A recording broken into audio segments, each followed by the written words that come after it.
Rush करने की 1000 tips and tricks तुम्हें हर जगह मिल जाएगी, लेकिन आज मैं बताने वाला हूँ क्यों तुम फास्ट होते हुए भी फाइट्स हार जाते हो। ये वीडियो तुम्हारा गेम प्ले चेंज नहीं करेगी, ये तुम्हारा डिसीजन मेकिंग सिस्टम अपग्रेड करेगी, क्योंकि game play patterns, tunnel vision, panic control और भी कई सारी चीजें इस वीडियो में कवर्ड है।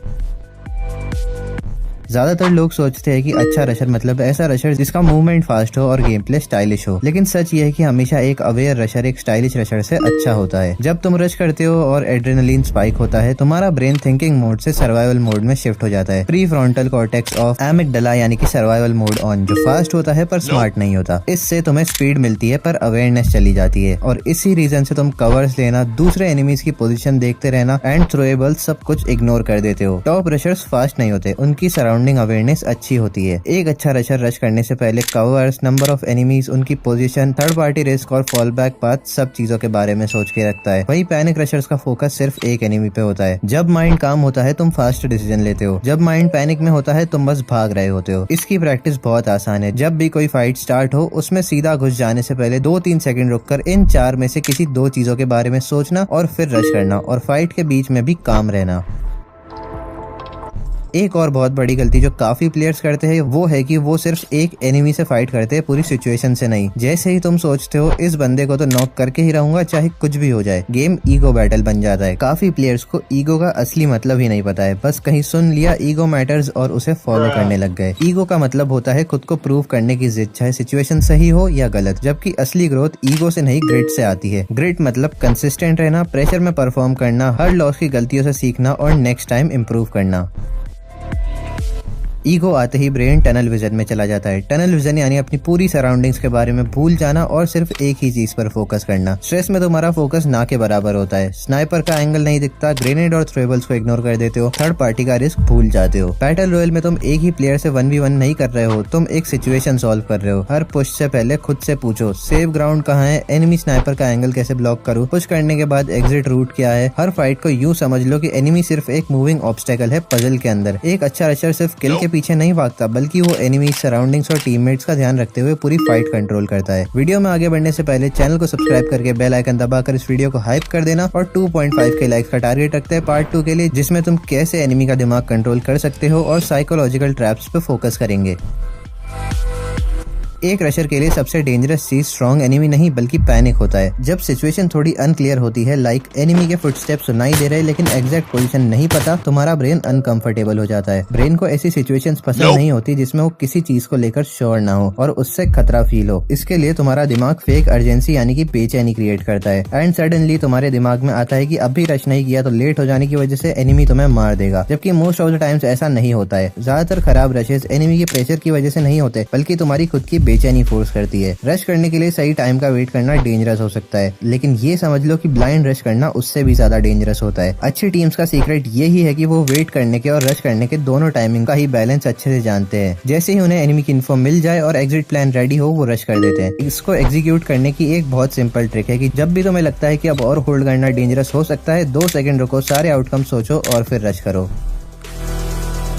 हर फाइट के बाद तुम सेम प्लेयर नहीं रहते, चाहे फाइट विन करो या लूज करो, ब्रेन में केमिकल चेंजेस होते ही है। फाइट्स विन करने से डोपामीन स्पाइक होता है, जिसकी वजह से रिस्क लेने का मन करता है और रश करने का कॉन्फिडेंस आता है। फाइट लूज करने से कॉर्टिसोल स्पाइक होता है, जिसकी वजह से सेफ खेलने का मन करता है और रशिंग के टाइम तुम अनश्योर होते हो। इसलिए कुछ प्लेयर्स 2 किल के बाद ओवर कॉन्फिडेंट हो जाते हैं और 2 डेथ्स के बाद कैंपर बन जाते हैं। ये प्रॉब्लम स्किल की नहीं है, ये कॉन्फिडेंस मेमोरी की प्रॉब्लम है। हर फाइट के बाद पिछली 2 फाइट्स के आउटकम्स, चाहे फिर वो विंस थी या लूजेस, उसे भूलकर कॉन्फिडेंस रीसेट करना है। लेकिन रीसेट का मतलब मोमेंटम को तोड़ना नहीं होता है, रीसेट का मतलब इमोशन पे कंट्रोल करना है। जो भी फाइट्स तुम जीतो उसका तुम्हें अग्रेशन और ओवर कॉन्फिडेंस अगली फाइट में नहीं दिखाना है, बल्कि उस फाइट में तुम किस रीजन से जीते और तुमने क्या सही किया, उस चीज को अगली फाइट में अप्लाई करने का ट्राई करना है। फाइट्स हारने पर भी अंडर कॉन्फिडेंट होकर डिफेंसिव नहीं हो जाना है, बल्कि तुम किस रीजन से फाइट हारे, क्या गलतियां हुई और उन्हें अगली फाइट में कैसे सुधारना है, ये सोचकर अगली फाइट लेनी है। हर फाइट को एक इंडिपेंडेंट फाइट की तरह ट्रीट करो। पिछली फाइट के इमोशंस भूल जाओ, बस तुमने मैकेनिकली क्या सही किया वो याद रखो, और ये सब करके तुम खुद से अपना गेम प्ले पैटर्न समझ जाओगे। इमोशंस हर बार सेम नहीं होते, लेकिन पैटर्न्स रिपीटेबल होते हैं। अगर तुम ओवर कॉन्फिडेंस कैरी करोगे तुम ओवर पुश करोगे, अगर तुम डर कैरी करोगे तुम हेजिटेट करोगे, पर अगर तुम क्लैरिटी कैरी करोगे तो तुम हर फाइट में न्यूट्रल, स्टेबल और डेंजरस रहोगे। कंसिस्टेंसी इसी से आती है।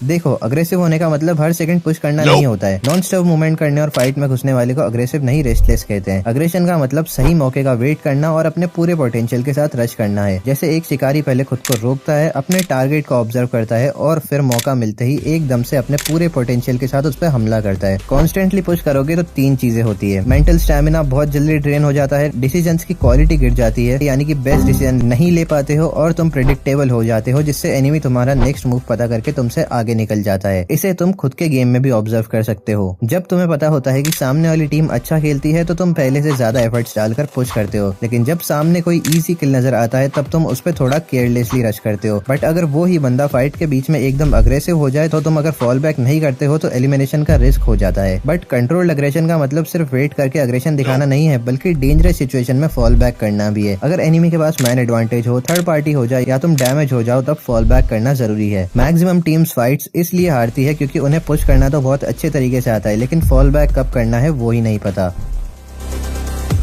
रश करते हुए हाफ पुश करना ही सबसे ज्यादा बड़ी गलती है। ज्यादा प्लेयर्स इसलिए नहीं मरते क्योंकि उनका गेम प्ले बेकार होता है, वो मरते हैं क्योंकि पुश करने के बाद बीच में डाउट कर देते हैं। जब तुम पुश करने का डिसीजन लेते हो और मिडवे सोचते हो शायद वापस हट जाऊं, तुम्हारा ब्रेन 2 अलग सिचुएशन एक साथ चलाता है। एक साइड बोलती है पुश करो, दूसरी साइड बोलती है फॉल बैक करो, और इसी वजह से तुम्हारा ध्यान अब फाइट से हटकर इन 2 सिचुएशंस को सोचने में लग जाता है, जिससे मोटर रिस्पॉन्सेज जैसे रिएक्शन स्पीड और डिसीजन मेकिंग स्लो हो जाती है, और यहाँ पर ही तुम फाइट्स हारते हो। फाइट्स हारने का डर तुम्हें सेफ नहीं बनाता, वो तुम्हें स्लो कर देता है। एक बार को तुम गलत रश करके बच सकते हो, लेकिन हाफ पुश करोगे और फाइट्स इनिशिएट करने के बाद पीछे हटोगे तो हारना गारंटीड है। फॉल बैक करने का भी एक प्रॉपर टाइम होता है, जो हमने पिछले पॉइंट में समझा। क्लैरिटी और श्योरिटी ब्रेन को सिंप्लीफाई करती है, जिससे तुम एक ही सिचुएशन पे ध्यान देकर उसे अच्छी तरह से एग्जीक्यूट कर सकते हो। अगर एंट्री ले रहे हो तो पूरी लो, अगर नहीं लेनी है तो बिल्कुल मत लो।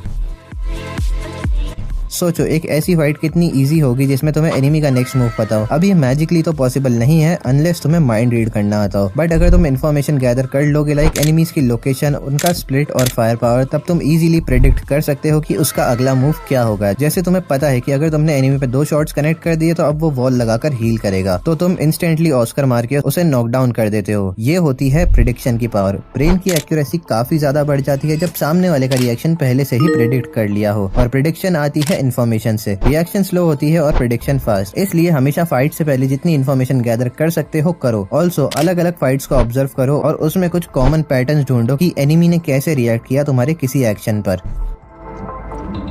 एक बात सच सच बताओ, तुम रश करते वक्त अपना गेम खेलते हो या किसी और का? हर फील्ड में सबसे बड़ा ट्रैप है कंपैरिजन। किसी प्रो का गेम प्ले देखकर, उसकी मूवमेंट देखकर उसे कॉपी करने जाओगे तो कभी ग्रो नहीं कर पाओगे, क्योंकि तुम्हारा और उसका ब्रेन दोनों अलग तरह से वायर्ड है। गेम प्ले तेजी से इम्प्रूव तब होता है जब वो तुम्हारी नेचुरल स्टाइल के साथ अलाइन हो। किसी की स्ट्रेंथ एंगल्स क्रिएट करना, किसी की रिएक्शन स्पीड होती है, कोई फाइट पैटर्न समझता है, कोई पेशेंस दिखाता है, कोई भसड़ में परफॉर्म करता है। सबका अपना स्टाइल होता है। गोल किसी और के जैसा बनना नहीं है, गोल है अपनी स्ट्रॉन्गेस्ट ट्रेड को इतना डेंजरस बनाना कि लोग तुम्हारी स्टाइल कॉपी करे। दूसरों के गेम प्ले से तुम्हें बस वो सीखना है जो तुम्हारे स्टाइल के साथ अलाइन करता हो। अब अपनी परफेक्ट स्टाइल तो ढूंढ लोगे दूसरों का गेम प्ले ऑब्जर्व करके, लेकिन परफेक्ट कैरेक्टर कॉम्बिनेशंस के लिए ये वीडियो चेकआउट करो। और हाँ, लाइक गोल कंप्लीट कर देना अगर तुम चाहते हो कि इस वीडियो का पार्ट 2 भी जल्दी आए।